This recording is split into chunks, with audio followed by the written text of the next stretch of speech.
Hello everybody and welcome to another Nephilim Builds. It's Pride Month and we're celebrating by making various LGBTQIA+ characters in media because fuck the entire right wing.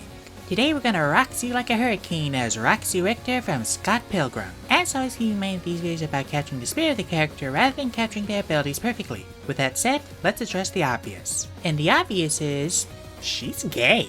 I mean, nothing really to say there. Girl's almost as desperate for a girlfriend as me. Difference is, she can actually pull.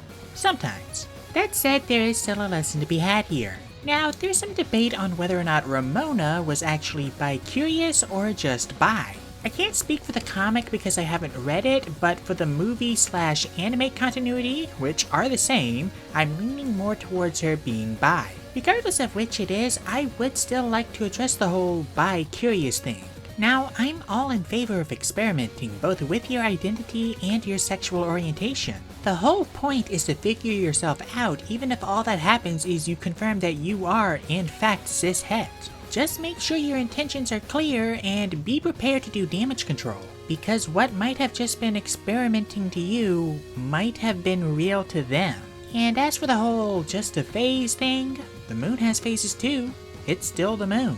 Even if what you felt or experienced was only temporary, it was still you.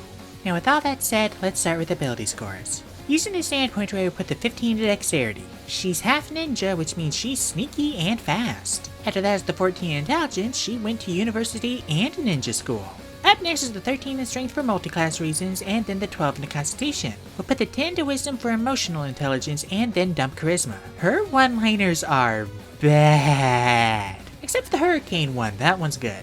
But hey, she can pull, which means there's hope for me. For species, we're going to go with human. Half ninja is still human.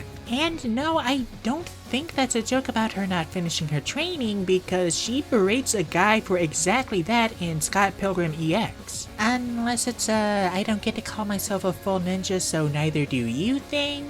Fuck it, who cares, she's human. We'll get resourceful, pick intimidation, and take the tough feat. Make a custom background for your increases in strength, dexterity, and intelligence. We'll take perception and persuasion, the savage attacker feat, and painter supplies for giggles and character accuracy. Moving on to class, we're going to start off as a rogue.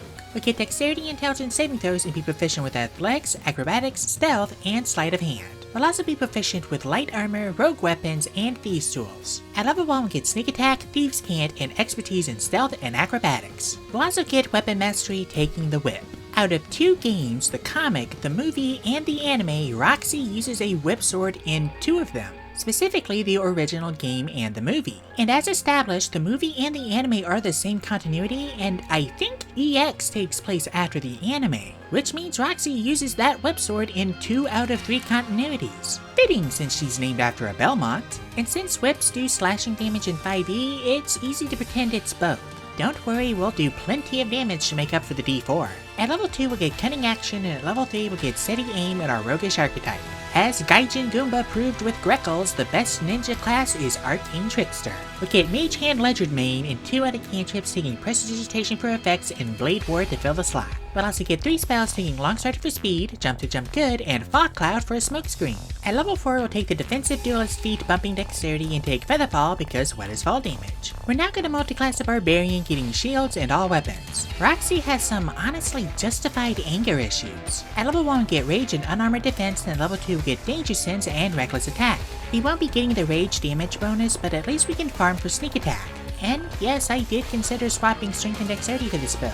Sneak Attack only requires a finesse weapon, not for you to actually use Dexterity. I ultimately decided that this was more true to the spirit of the character. At level 3 we get Primal Knowledge taking Survival as well as our Primal Path. We're going to take the Berserker getting Frenzy. At level 4 we'll raise our Dexterity, and at level 5 we'll get Extra Attack and Fast Movement. Back to Rogue, at level 5 we'll get Cunning Strike and Uncanny Dodge, and at level 6 we'll Expertise, Athletics, and Intimidation. That red carpet camouflage was peak aura.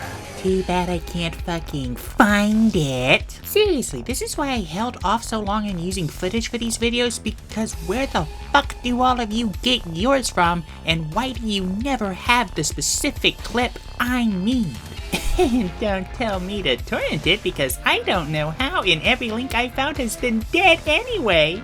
I fucking wish I could afford someone to do this part for me. At level 7 we'll get evasion and reliable talent and take mirror image for shadow clones. Remember, this doesn't take concentration, so just cast this before you rage. Back to Barbarian again. At level 6 we'll get mindless rage. At level 7 we'll get feral instinct and instinctive pounce, and at level 8 we'll raise our intelligence. At level 9 we'll get brutal strike, at level 10 we'll get retaliation, and at level 11 we'll get relentless rage.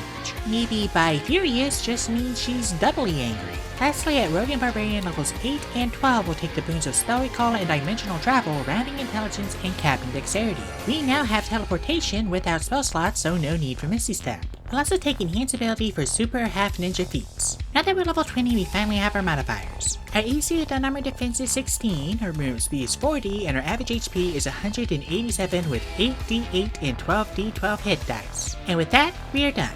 Now what can this build do?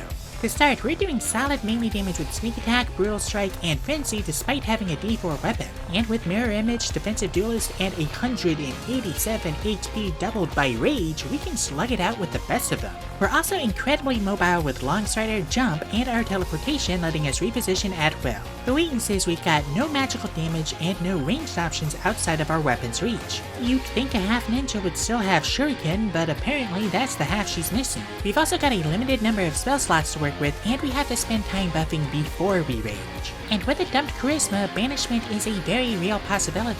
Weaknesses aside, enemies had better get better at expecting our fury. Thank you everybody so much for watching. If you'd like to support my channel, there's a link to my Patreon down in the description. Patrons get 2-day early access to my videos, access to exclusive content, and access to my Discord. All tiers are equal, pay as much as you want. Let me know what you thought of this video down in the comments, and I'll see you all next time when I make Scavants from Arknights.